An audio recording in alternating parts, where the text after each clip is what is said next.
Bonjour à vous. C'est Alexandre. Sous la Varangue, c'est votre émission.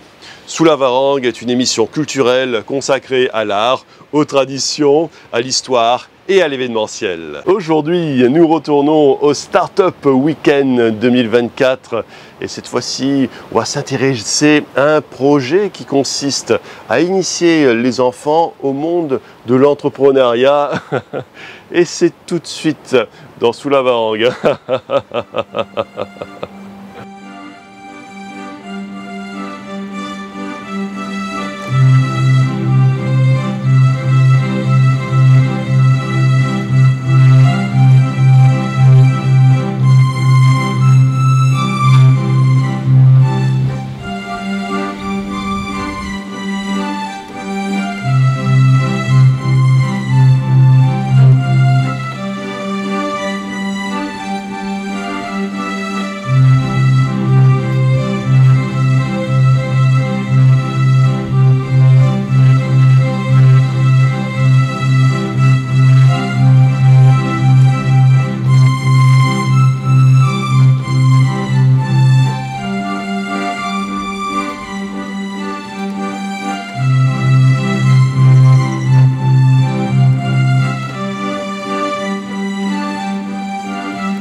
Nous sommes ici à la Web Cup 2024 à la halle des manifestations du port et je suis en compagnie de Julie du Grand Marché des Créateurs.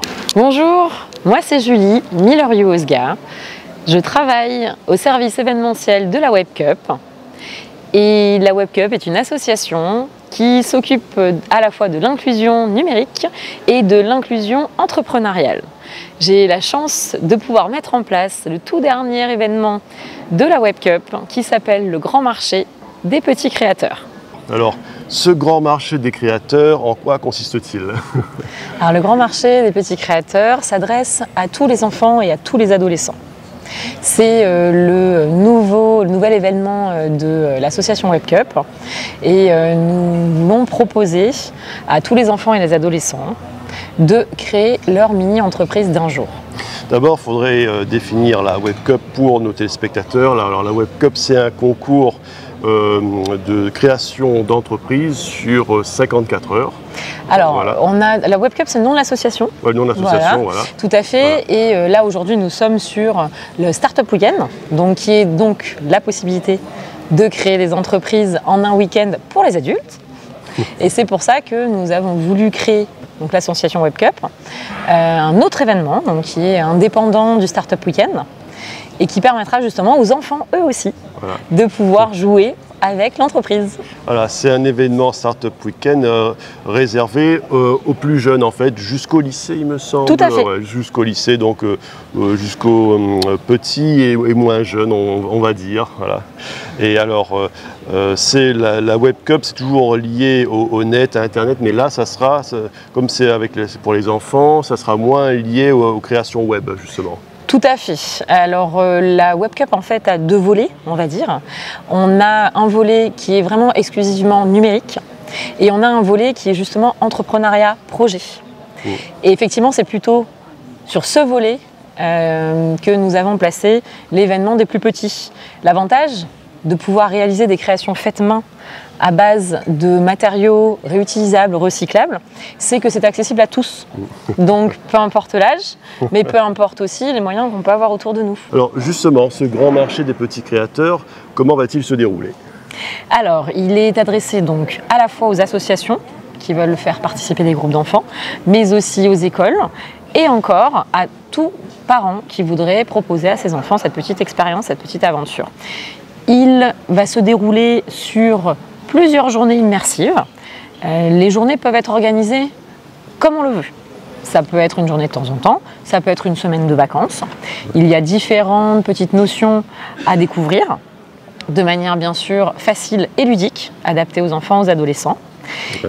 Et une fois les notions comprises, on va pouvoir prendre le petit chemin de cette création d'entreprise qui va permettre aux enfants de réaliser donc des créations faites main à partir des matériaux recyclés, recyclables, ou tout ce qu'on peut trouver autour de nous qui normalement aurait dû passer à la poubelle. Ah d'accord, donc ce sont des journées, on va dire, qui s'échelonnent sur une semaine, toute la journée, et où il y a ces thématiques de recyclage liées à l'environnement, justement, mais c'est le recyclage du plastique, c'est ça? Tout type de matériaux qu'on jette, ouais. Et il y a à la fois les notions d'entrepreneuriat, comment on monte une entreprise, et à la fois des aides pour savoir, bah, tiens, j'ai tel type de matériaux autour de moi, j'ai des bouteilles plastiques, j'ai beaucoup de bouteilles plastiques à la maison, bah, quelle idée je pourrais trouver, qu'est-ce que je pourrais en faire, de manière à pouvoir à la fin les proposer lors du grand marché, qui se passera sur une demi-journée, et de pouvoir réellement les vendre. D'accord, donc recycler des objets, des déchets on va dire, de la vie de tous les jours, mais comment recycle-t-on une bouteille en plastique justement? Par quels moyens? Il faut une certaine technologie, il faut retravailler le plastique. Ça, je crois qu'il y a des entreprises comme Bourbon Plastique qui le font, mais comment procéder? Eh bien, on va garder une âme d'enfant et on va se rappeler ce qu'on faisait quand on était plus petit. En trouvant par exemple donc une bouteille plastique, je trouve une bouteille plastique, ben, je vais décider par exemple de couper le haut, de peindre tout le tour, d'y ajouter peut-être quelques coquillages, ce genre de choses. Créer un objet ludique en fait. Tout à fait, et je peux peut-être le transformer en vase, ou alors je peux le transformer en rangement. Je peux y ranger ou des grands crayons dedans ou différentes choses qui peuvent traîner sur mon bureau. Ça me permet de mettre un petit peu en ordre tout en ayant fait quelque chose de créatif et de joli. En fait, c'est de l'artisanat industriel quelque part. C'est de l'artisanat, tout à fait, exactement. L'artisanat industriel pour les tout petits et avec cette notion, on va dire, peut-être de développement durable, de recyclage, pardon. Et c'est lié justement à la préservation de la nature. Et bon, on va dire que ce sont des thématiques qui sont très, très actuelles justement. Et puis ça permet aussi, je pense, de faire une prise de conscience pour les enfants, d'être conscient de ne pas jeter des déchets en plastique, au-delà de les mettre dans une poubelle, carrément de les réutiliser pour se dire que ça peut être aussi un jeu. Voilà. C'est tout à fait ça. En fait, derrière effectivement cet événement, on a de grandes volontés. La première, c'est être autour, parce que quitte à enseigner les notions de l'entrepreneuriat, on a envie aussi d'y associer les valeurs de l'économie sociale et solidaire, c'est-à-dire créer de l'économie, être dans le tissu plus tard économique autrement, de manière beaucoup plus durable. Et la deuxième idée qu'on défend énormément derrière tout ça, c'est tout ce que les enfants vont pouvoir eux-mêmes en retirer, tout en jouant. En fait, ils vont comprendre qu'on peut donner vie à ses rêves, qu'on peut croire en quelque chose et on peut en réaliser quelque chose de concret, maintenant ou plus tard. Donc la confiance en soi, donc les défis à relever. Quand je me trompe, comment je fais pour faire mieux et pour repartir, pour rebondir. C'est un petit peu toutes ces choses-là derrière cet événement qu'on veut apporter. Y a-t-il des structures qui sont prêtes à accueillir ce projet ? On a plusieurs associations et classes des écoles de la ville du Port qui ont déjà répondu présents pour ce projet. Et donc nous cherchons à continuer à développer ce projet pour une première édition sur la ville du Port, car nos partenaires, donc la ville du Port, les bailleurs sociaux de la ville du Port, la préfecture, mais aussi la cité éducative du Port, donc sont avec nous pour la création de cette première édition et nous en sommes ravis.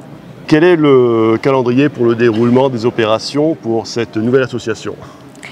Alors, le calendrier va se dérouler plutôt sur 2025. Nous sommes en train de finaliser les derniers outils d'accompagnement pour les adultes qui décident de mettre en place cette activité avec leurs propres enfants ou dans les associations ou au niveau des écoles. Et donc les outils seront disponibles à partir de la rentrée 2025 pour un événement, c'est-à-dire le grand marché en lui-même, qui se déroulera au début du mois de juin 2025 et qui se déroulera dans le cadre des galeries circulaires de la ville du Port. Quels sont les outils présents pour le grand marché des petits créateurs ? Alors nous allons proposer aux enfants ils vont pouvoir se reposer sur plusieurs outils. Le premier, c'est un livret pédagogique que nous appelons le journal de bord, puisque nous pensons que la création de mini-entreprises, c'est une aventure. Donc il va y avoir un journal de bord, mais adapté à plusieurs âges, à des catégories d'âge différentes, parce que bien sûr, on ne peut pas s'adresser de la même manière à des enfants de 6-8 ans qu'à des adolescents de lycée. D'accord. Ça, c'est le premier outil. Nous avons aussi des vidéos tutoriels sur les notions d'entrepreneuriat qui vont être réalisées par des entrepreneurs réunionnais, bien sûr avec des mots adaptés aux enfants, des langages et des images adaptés aux enfants. Nous proposons aussi, de manière à pouvoir ouvrir le nombre d'idées que nous pourrions avoir en fonction des matériaux autour de nous, des playlists. Alors, qui sont issus de YouTube, des vidéos qui seront issues de YouTube, de création, ce qu'on appelle maintenant le do it yourself, fait main. Et nous allons faire en fait des playlists en fonction des matériaux. Imaginons que j'ai des bouteilles de plastique, pour reprendre l'exemple de tout à l'heure. J'ai des bouteilles de plastique chez moi, je vais pouvoir cliquer sur la bouteille de plastique et ça va m'envoyer vers un ensemble de vidéos fait main qui va me montrer qu'est-ce que je peux faire avec une bouteille plastique. Ah d'accord. Et pour les playlists, ce sont des playlists qui sont déjà prêtes, ce ne sont pas des playlists qui sont faites par les gens du projet. Non, tout à fait. Ouais. Autant les tutoriels vidéo de tout à l'heure, c'est notre création, autant pour les playlists, on va simplement aller sélectionner pour, avec une idée de facilité d'accès, mais aussi dans langue française, pour que tout le monde puisse comprendre. Nous allons sélectionner l'ensemble des vidéos qui peuvent, l'ensemble, une partie, bien sûr, YouTube est tellement vaste, une partie d'idées pour justement proposer en fonction des matériels. Le grand marché des petits créateurs est-il présent sur les réseaux sociaux? Alors actuellement pas encore, puisque nous sommes en cours de création. Il s'agit de du premier événement qui va se passer, puisque justement, comme je disais tout à l'heure, on démarre plutôt, on va dire, début 2025. Le site internet est en cours de création. Par contre, vous pouvez tout à fait me joindre directement, Julie, de l'association WebCup, sur mon numéro de téléphone, si tout cela vous intéresse. Voilà, au numéro qui s'affiche là, voilà, donc vous pouvez composer ce numéro et vous aurez toutes les informations. Voilà. Eh bien, Julie, je te remercie. Merci à toi. Restez avec moi dans Sous la Varangue. Nous allons continuer à explorer ce monde du Startup Weekend 2024. Et si vous me suivez sur les réseaux sociaux ou sur YouTube, vous pouvez me trouver en tapant sur Google Alexandre Dupuis, Dupuis avec IS, plus Sous la Varangue, et vous retrouverez le replay de Sous la Varangue. À très bientôt dans Sous la Varangue.